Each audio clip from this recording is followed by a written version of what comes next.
ഓണപ്പാട്ടിൽ നമ്മളിങ്ങനെ ലയിച്ചിരുന്ന് കഴിഞ്ഞപ്പോൾ ഓണ വിഭവങ്ങൾ നമുക്ക് ഒരിക്കലും മറക്കാനാവാത്തൊരു സംഭവമാണ്.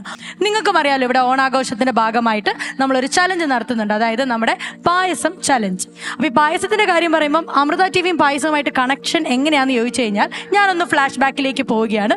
വീണ്ടും ആ 20 വർഷത്തിന്റെ തുടക്കകാലത്തിലേക്ക് ഞാൻ പോവുകയാണ്. ടേസ്റ്റ് ഓഫ് കേരള എന്ന് പറയുന്ന ഒരു ഷോ. ആ ടേസ്റ്റ് ഓഫ് കേരള പിന്നീട് ഒരു ചെറിയ അടുക്കളയിലായി. ആ അടുക്കളയിൽ നമ്മളെ ഭരിക്കാൻ വന്നത് ആരായിരുന്നു? നമ്മുടെ സ്വന്തം ആനി ചേച്ചി. അപ്പൊ ഇത്രയും വാചം അടിച്ചു കഴിയുമ്പം ഒരു കോട്ടയംകാരിയായ ഞാൻ മാത്രമല്ല, മറ്റൊരു കോട്ടയംകാരിയും കൂടി ഇവിടെ വരണ്ടേ? ആ ഒരു സംസാരം നിങ്ങൾക്ക് ലൈവായിട്ട് കേൾക്കണ്ടേ? എങ്കിൽ വേദിയിലേക്ക് നമ്മൾ സ്വാഗതം ചെയ്തു നമ്മുടെ സുന്ദരിയായ ആനി ചേച്ചി.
ഓഡിയൻസ് ഇത്രയും നേരം കാത്തിരുന്ന നമ്മുടെ സ്വന്തം ആനി ചേച്ചിക്ക് വേണ്ടിയായിരുന്നു എന്നുള്ള മനസ്സിലായി. തൊണ്ട കീറി എന്തിന് ശരത്തേടെ പാട്ട് പാടിയിട്ട് പോലും ഇവിടെ ആരും കൈയടിച്ചില്ല. പക്ഷെ ആനി ചേച്ചി വന്നപ്പോ ഒന്നും കൂടെ കൈയടി പ്ലീസ്. ഭയങ്കര സന്തോഷമുണ്ട് കേട്ടോ. എൻ്റെ നാട്ടിൽ വന്നപ്പോൾ എൻ്റെ നാട്ടുകാരെ കാണുമ്പോഴും അല്ലേ, നമ്മുടെ വീട്ടിൽ വരുമ്പോൾ ഉണ്ടാവുന്ന ഒരു സന്തോഷം അത് നിറച്ചുണ്ട്. സത്യം കുറെ കാലത്തിന് ശേഷം ആണോ ഇങ്ങോട്ട്? അല്ല, ഞാൻ ഇടയ്ക്കിടയ്ക്ക് വന്നിരുന്നു. എൻ്റെ അപ്പൻ്റെ അമ്മയുടെയും വീട്ടിലൊക്കെ എപ്പോഴും വരാറുണ്ട്. അപ്പൊ സത്യം പറഞ്ഞാൽ ഇവരൊക്കെ അല്ലേ എൻ്റെ ബലം.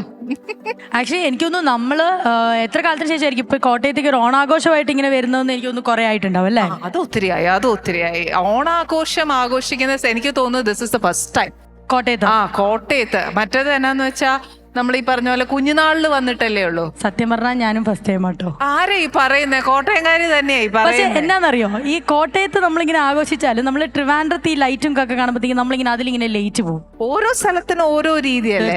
ഇപ്പൊ നമ്മൾ അത് ഓരോരുത്തരെയും അപ്രീഷിയേറ്റ് ചെയ്യണം, അല്ലാതെ നമ്മൾ വകതിരിവ് പാടില്ല. ഒരിക്കലും ഇല്ല. എന്നാലും കോട്ടയം എന്ന് പറയുമ്പോ ഒരു പക്ഷെ വേറെ കാര്യമുണ്ട്, ഇത്രയും സ്ഥലങ്ങൾ ഉണ്ടായാലും ഓണം ആഘോഷിക്കാൻ നമ്മൾ എത്തിപ്പെട്ടത് എവിടെയാ?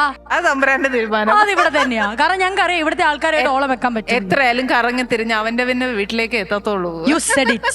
Correct.